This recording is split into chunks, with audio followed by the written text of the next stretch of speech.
Questions and comments. Question et commentaire. The Honourable Member for North Delta. Thank you, Mr. Speaker. My question to my colleague is fairly straightforward.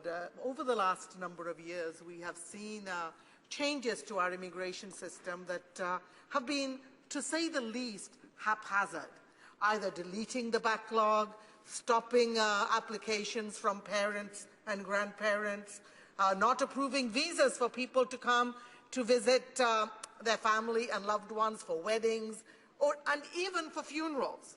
And at the same time, we have seen a huge increase in the temporary foreign worker program.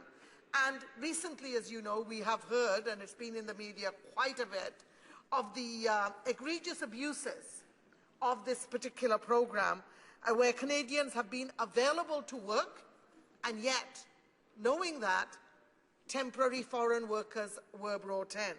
And now today we do know that the Minister is going to be making some kind of an announcement. So my question goes back to my colleague. Do you believe that this Minister has done the kind of consultation that is necessary in order to overhaul this program and make it work in the long run? And do you believe he will have fixes to, he will have solutions to the huge loopholes that his government has facilitated? The Honourable Mr. Speaker, I just want to make a comment that it was under the Liberal government that it was taking parents and grandparents 7 to 8 years for the paperwork to be processed and for them to arrive here. And I absolutely agree with my colleague, though, on his comments that putting a ban on applications for parents and grandparents is putting terrible pressure on families. You know, there have been all kinds of reports about the growing issues of mental health amongst Canadians right across the board.